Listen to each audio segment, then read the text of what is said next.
Smoking releases hundreds of toxins, which are very harmful for the entire body. Very many of these toxins cause damage to the gums. The blood circulation, as I said earlier, to the gums decreases, causing the gums to get infected faster. And the body always wants to heal. That's the best part of the body. But then if the circumstances that we give are not conducive, then the body cannot heal. First of all is to stop the major cause of the disease is to stop smoking for the gums to, start healing themselves. To start the process of quitting, we should start with a strong mental makeup and a determination. Some people require help. Some may not be able to leave smoking instantly and require a little bit of hand-holding. I always say big promises to ourselves which we are not able to fulfill. Like a smoker might think that, I will stop smoking tomorrow. It's a big promise which he makes to himself where he has been smoking for several years. I feel we should make small promises which we can fulfill.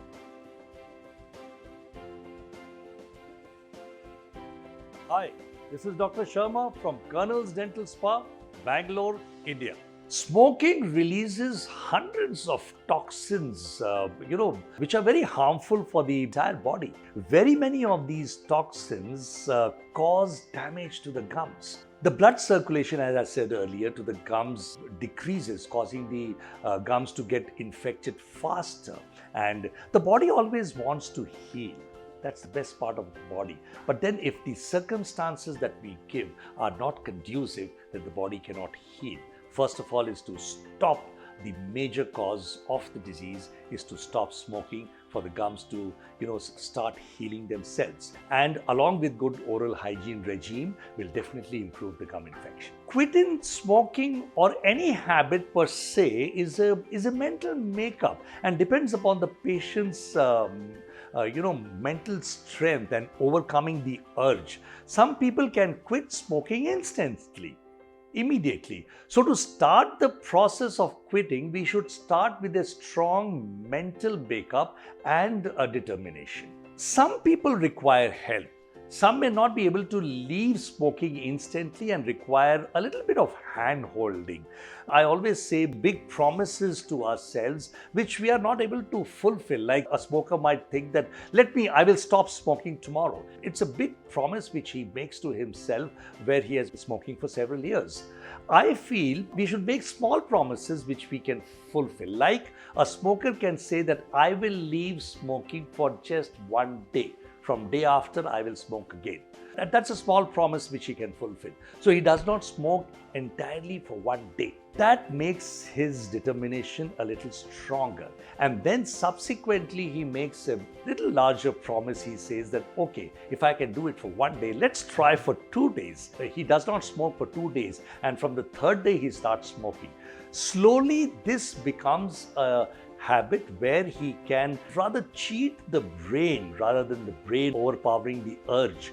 And this is something which I feel can help a smoker slowly stop smoking. Sometimes we also link smoking or a habit to an activity. Like you can also promise to yourself that, all right, I'm going on a 4 or 5 day holiday, and during this time I will not smoke. And once I come back with the family, then I will start smoking. This is also something where you are trying to trick your brain. Some people smoke in presence of friends, in a friend's circle. So sometimes you can, avoid that circle. You can always spend a little less time with that group. Seeking professional help from a counselor nowadays, I feel, is a very good idea. Several FDA-approved medications can help you quit smoking by reducing the craving for smoking, for that habit. Some of the options are nicotine replacement therapy, which provide low doses of nicotine without harmful chemical, tobacco smoke. Nicotine patches are also available in the market. Nicotine gums are also available. Nicotine lozenges and nicotine nasal spray. And there are so very many things.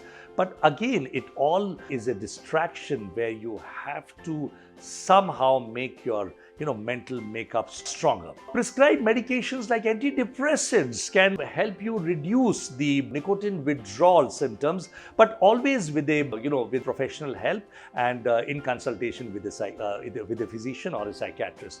You have to start it 1 or 2 weeks before quitting, and these reduce the cravings which are there for the nicotine. Talk to the doctor to find the best option for your health status and needs. Other options include counseling and behavioral support along with medications. This can greatly improve your craving for smoking, and it has a high success rate. Managing cravings and withdrawal symptoms while quitting smoking is a challenge, but it is a doable thing, which is, when right strategies are adopted. Using medication, avoiding the triggers like stress, alcohol, coffee, circles of friends where you generally smoke, places which remind you of, smoking. Avoiding the, such circles and avoiding such triggers is something which can help you. You can practice something called 4 Ds for craving. Delay for 10 minutes, the urge may pause. You instead of smoking every hour, for example, you say, I will smoke a cigarette every 2 hours. Meditation, going into a therapy for, natural therapy or for a meditation course 1 week or 2 weeks. Drinking water slowly or in sips to occupy the mouth or the hands for a longer time. Keep something in the hand instead of a cigarette butt for a little longer time.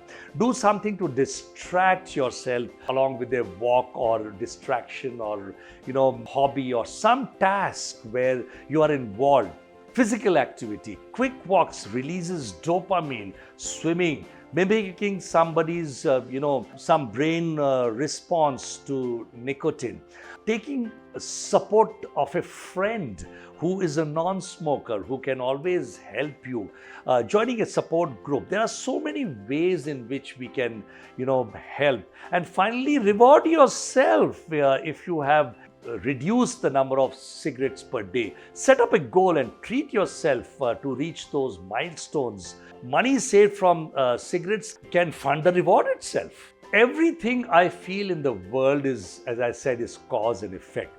Going back to the same habit is an effect. There has to be a cause. We should try to identify the cause and start working on it. There can be work pressure, as I said, a smokers group. It can be solitude. So if we work on the cause, I think the effect we will see less of the effect. Seeking professional counseling, I feel, is a very strong, therapy these days, and one should not hesitate.